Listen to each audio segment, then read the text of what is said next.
कशा पद्धतीचा हा पूल होता आणि कोसळल्यानंतरची जी परिस्थिती झालेली आहे ती देखील आपण पाहतोय। पुलाच्या खाली काही पर्यटक अडकलेले आहेत, त्यांना वाचवण्याचे प्रयत्न देखील आता केले जातात। मात्र 20 ते 25 पर्यटक हे वाहून गेल्याची भीती आहे। 5 ते 6 पर्यटकांचा मृत्यू झाल्याची देखील भीती आता वर्तवण्यात आलेली आहे। तर काही वेळापूर्वी शिवसेना उद्धव बाळासाहेब ठाकरे पक्षाच्या प्रवक्त्या सुषमा अंधारे यांनी काय प्रतिक्रिया दिलेली आहे पाहूयात। कुंडमळ्याजवळची जी घटना घडली, हा पूल अत्यंत जीर्ण झालेला पूल होता।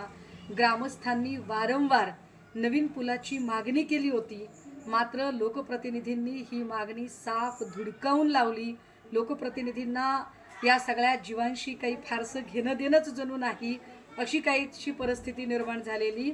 विशेष या पुलावर असणारा जो काही रस्ता आहे, पूल सुरू होताना आणि संपताना दोनही बाजूंनी किमान सूचना फलक लावणं तरी गरजेचं, मात्र या पुलावर साधा सूचना फलक सुद्धा नव्हता। त्यामुळे या घटनेत जे बळी गेलेले आहेत, हे बळी नैसर्गिक नाही तर इथल्या शासन प्रशासनाच्या लोक वाहण्याची शक्यता आहे। अजून त्या संदर्भातलं पूर्ण कन्फर्मेशन मिळालेलं नाही किंवा कॅज्युअल्टीजच्या संदर्भातलं पूर्ण कन्फर्मेशन मिळालं नाही, त्यामुळे या क्षणाला त्याबद्दल बोलणं हे योग्य ठरणार नाही। पूर्ण माहिती याची मिळाल्यानंतर याच्यावर आपल्याला माहिती देता येईल। आत्ता प्रशासन तातडीनं सगळी मोबिलायझेशन करून आणि लोकांना कसा दिलासा देता येईल अशा प्रकारचा प्रयत्न चाललेला आहे। तर मुख्यमंत्री देवेंद्र फडणवीस यांनी देखील या संदर्भात प्रतिक्रिया दिलेली आहे। योग्य माहिती घेऊन मी या संदर्भातली माहिती माध्यमांना देईल असं देवेंद्र फडणवीसांनी म्हटलेलं आहे। मात्र आता त्या ठिकाणी जे रेस्क्यू ऑपरेशन सुरू करण्यात आलेलं आहे, त्या रेस्क्यू ऑपरेशनची ही काही दृश्य आम्ही तुम्हाला दाखवतोय। आमदार सुनील शेळके त्या ठिकाणी स्वतः उपस्थित आहेत। 20 ते 25 जण वाहून गेल्याची भीती आहे। काही नागरिकांना, पर्यटकांना बाहेर काढण्यामध्ये यश आलं, कारण गावकऱ्यांनी देखील मदत कार्य सुरू केलं, स्थानिकांनी मदत कार्य सुरू केलं, पोलिसांच्या वतीनं देखील हे मदत कार्य सुरू आहे।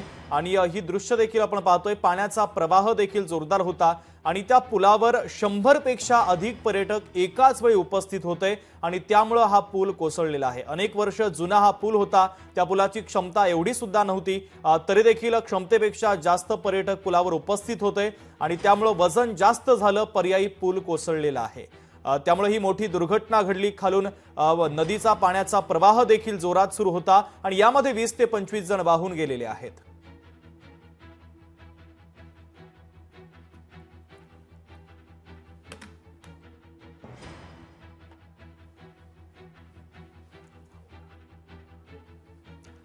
तर रेस्क्यू ऑपरेशन आता युद्धपातळीवर सुरू करण्यात आलेलं आहे। सुशांत डुंबरे आपले प्रतिनिधी त्या ठिकाणी उपस्थित आहे, सध्याचे अपडेट आपल्यापर्यंत ते पोहोचवतात। सुशांत, नेमकी सध्याची परिस्थिती काय आहे? रेस्क्यू ऑपरेशन कशा पद्धतीने सुरू आहे? किती जणांचा मृत्यू या दुर्घटनेमध्ये झालेला आहे? जे बेपत्ता झालेले आहेत, जे वाहून गेलेले आहेत, त्यांचा शोध कशा पद्धतीने घेतला जातोय? मग आपण या ठिकाणी पाहिलं तर या सर्व ठिकाणी पोलीस असतील किंवा स्थानिक प्रशासन असेल किंवा आमदार असतील किंवा रेस्क्यू टीम असतील, हे सर्वजण या ठिकाणी पोहोचलेले आहेत।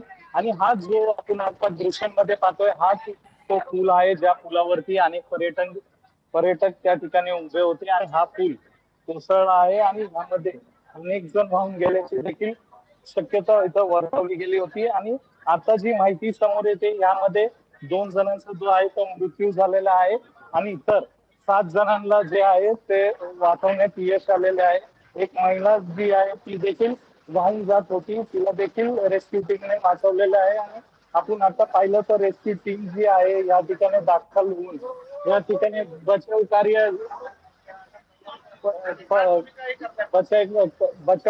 सध्या या ठिकाणी सुरू आहे। आणि हाच जो लोखंडी पूल आहे तो देखील या ठिकाणी कोसळल्याचं आपल्याला या दृश्यांमध्ये आपण बघू शकतो। या ठिकाणी एका व्यक्तीला जे आहे ते बचावण्याचं काम सध्या सुरू आहे। 2 जण असल्याची माहिती मिळते आणि या ठिकाणी जे खबरदारी घेतली पाहिजे होती ती कोणती खबरदारी घेतली नसल्याचं देखील या ठिकाणी दिसत आहे। इथं स्थानिक आमदार जे आहेत ते देखील उपस्थित झालेले आहेत आणि आपण त्या पुलावरती जे आता या ठिकाणी जे दृश्य दिसत आहे, अनेक ज्या टू व्हीलर आहेत त्या पुलावरती अडकल्याचे देखील दिसत आहे। त्यामुळे हा जुना अतिशय जुना पूल हा झाला होता. या ठिकाणी खबरदारी देखील घेणं गरजेचं होतं, परंतु प्रशासनाच्या वतीने कोणतीही खबरदारी घेतली नसल्यामुळे ही आज दुर्घटना घडली आणि वारंवार इथले जे स्थानिक असतील, ग्रामस्थ असतील यांनी देखील या संदर्भात स्थानिक प्रशासनाला हा पूल जो आहे तो बंद करून नवीन पूल बनवावा असं देखील सांगितलं होतं, परंतु कोणतीही खबरदारी घेतली नसल्यामुळे आज ही दुर्दैवी घटना या ठिकाणी. बरं, तर काही तांत्रिक अडचणीमुळे सुशांत यांच्याशी आपला हा संपर्क तुटलेला आहे, मात्र त्या ठिकाणची ही दृश्य देखील आपण पाहतोय. मोठ्या संख्येनं पर्यटक हे सुट्टी असल्यामुळे या ठिकाणी पर्यटनासाठी आलेले होते आणि 100 पेक्षा अधिक पर्यटक त्या पुलावर ज्यावेळेस दुर्घटना घडली त्यावेळेस उपस्थित होते आणि अचानक एवढ्या पर्यटकांची गर्दी झाली, पुलावरचं वजन वाढलं, पुलाची तेवढी क्षमता नव्हती आणि त्यानंतर पूल कोसळला आणि ही दुर्घटना घडलेली आहे. खालून इंद्रायणी नदीमध्ये जो पाण्याचा प्रवाह होता तो देखील जोरदार असा प्रवाह आपल्याला दृश्यांच्या माध्यमातून देखील दिसतोय. पुलाच्या खाली देखील काही पर्यटक अडकल्याची भीती आहे. त्यांना बाहेर काढण्याचे शर्थीचे प्रयत्न देखील आता बचाव पथकाच्या माध्यमातून केले जात आहेत. स्थानिक आणि गावकऱ्यांच्या मदतीने देखील आता हे रेस्क्यू ऑपरेशन केलं जातंय. मात्र अत्यंत मोठी ही दुर्घटना घडलेली आहे. सध्या 15 ते 20 रुग्णवाहिका या घटनास्थळी दाखल झाल्याचं कळतंय, कारण 15 ते 20 जण बेपत्ता झालेले आहेत. त्यांचं शोध कार्य देखील आता सुरू करण्यात आलेलं आहे. लोकशाही मराठी ऐका, पहा, जागरूक रहा.